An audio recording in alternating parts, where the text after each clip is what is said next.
Hi there, welcome to our first virtual Pages of History Storytime program. My name's Pam and I'm the Education Coordinator at the Westmoreland Historical Society in historic Hannistown. And the first book that we're going to read is called Spring After Spring, How Rachel Carson Inspired the Environmental Movement by Stephanie Roth Sisson. This is a really great book to read this time of year because it is spring. So birds are starting to return from their wintering homes, animals are starting to become more active, plants are starting to emerge, and so we can go out and observe nature in a way that Rachel Carson did. So before she was a well-known biologist and writer, she was a child who loved to explore nature, and she also happened to live in Springdale, Pennsylvania, which is not far from Westmoreland County. So she would have been exploring a lot of the same nature that we see outside today. So follow along with the story, take a close look at the pictures, and listen to some of the quotes that are actually taken from Rachel's book, like this one. In nature, nothing exists alone.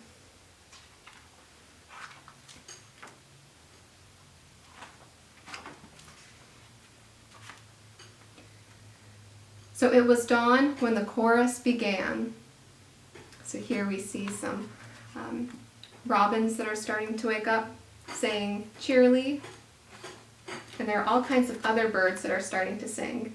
Some of them are saying Phoebe, like a Phoebe, or Drink Your Tea, which is an Eastern Towhee song.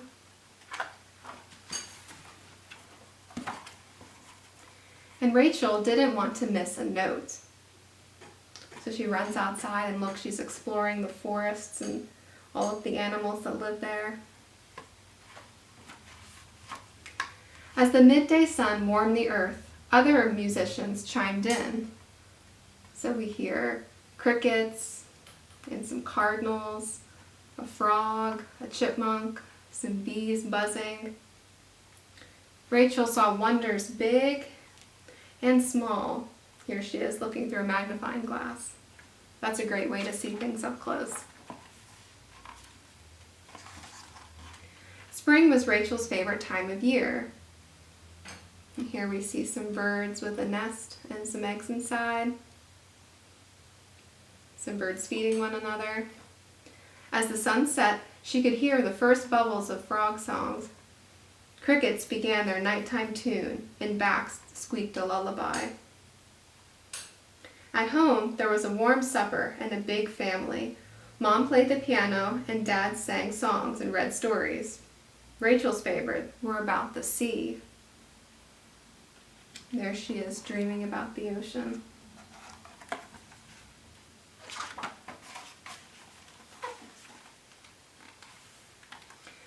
As days grew longer and warmer, the chattering, chirping, and hooting got louder.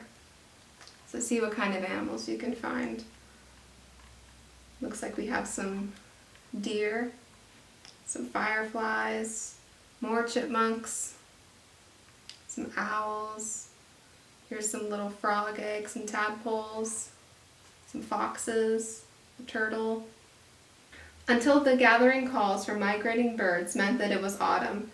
They were coming together for their long journey through the ocean of air to their wintering homes.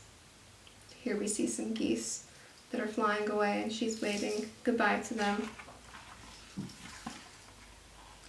But not everyone left, so there are still animals that stay in the winter time. We see foxes and rabbits, groundhogs, and skunks. Snuggled under a warm blanket, Rachel drew pictures and wrote about the life that she experienced all year. She read books about animals and imagined what their lives were like. Rachel Carson was a big fan of Beatrix Potter and all of her stories about animals.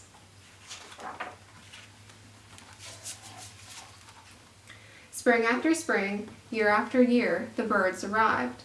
Every season, Rachel watched, listened, and wrote. And like the nestlings, she grew quickly.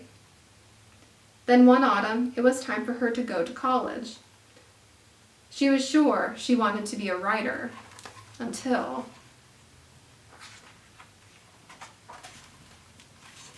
she looked through a microscope and saw a small world in a drop of water, tiny sea plants and animals, Rachel was amazed and in love. Here's all these little microscopic creatures that are under a microscope. She wanted to know more about the very small world made visible by a microscope.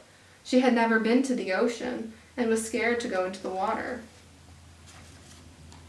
To learn more about the creatures in tidal pools, marshes, and the sea, Rachel decided that she would study biology, and she put writing aside. So there she's sailing away on a boat to learn more about the ocean.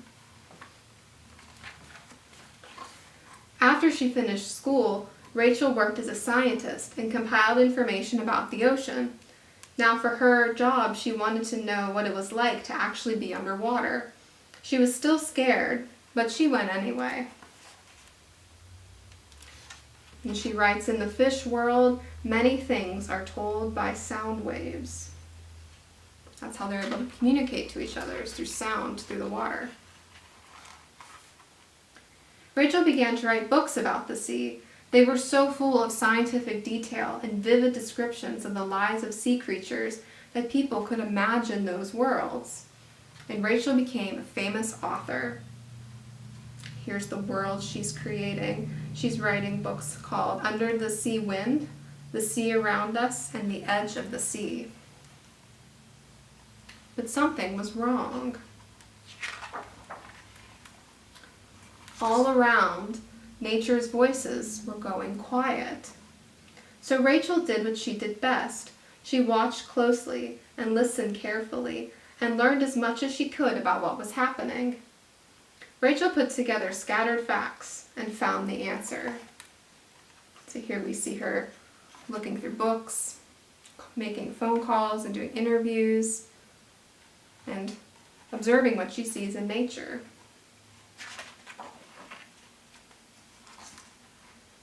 So people wanted to kill bugs that ate their plants, bothered them, and sometimes even made them sick. So chemists created new poisons to solve the insect problems, the ones that seemed to work and seemed to be harmless to other creatures and humans. These poisonous chemicals were quickly used everywhere in huge amounts because people thought they were safe. But Rachel found evidence that these poisons were not safe. So here you can see the poisons. They were dropping them out of planes, and you could buy them at the store and spray them. So what's she discovering? She's finding that the poisons are ending up in microscopic water life, which are then eaten by fish, and then the fish are eaten by bigger fish, and then those fish were eaten by eagles. And then when the eagles laid eggs, their eggs were too fragile and they would break and the babies wouldn't survive. She found that worms were being covered by the chemicals, and then the birds would eat the worms and it would make the birds sick and sometimes cause them to die. And not only would the birds eat the worms, but foxes would eat the birds, and sometimes that would make the foxes sick and cause them to die. So she was very concerned about this. So she wrote a book to tell people what she had learned. Her book was called Silent Spring.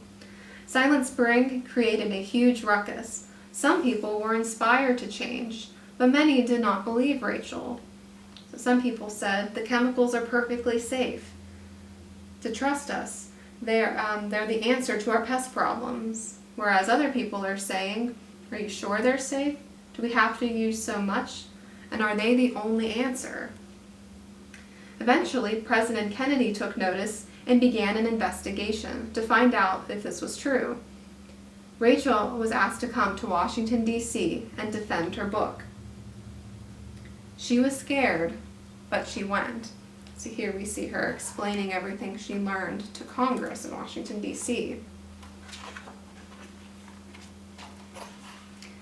Rachel's testimony in Washington and her writing Silent Spring made people see that they were having an effect on the environment and the other creatures they shared the world with. People were inspired to speak up. Congress passed new laws so that nature was treated with care, and some of the most harmful chemicals were banned. Spring after spring, year after year, people celebrated the earth and the environment because Rachel showed them how beautiful and precious it is. So this year we're celebrating the 50th anniversary of Earth Day, and that was created in the years after Silent Spring was published. So we see all these families and people enjoying nature. They're looking at the birds. They're using binoculars to look more closely. They're enjoying time together out in nature.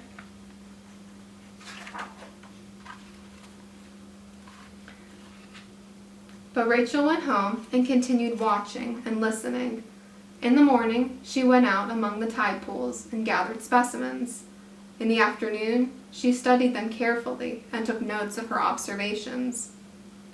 And in the evening, when the tide had gone, she returned again, each creature to where they had been, with great care, exactly in the spot where she had found it, exactly where it belonged.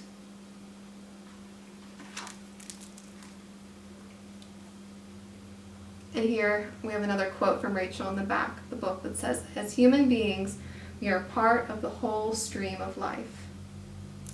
So that's the book, Spring After Spring by Stephanie Roth Sisson. I hope you enjoyed it.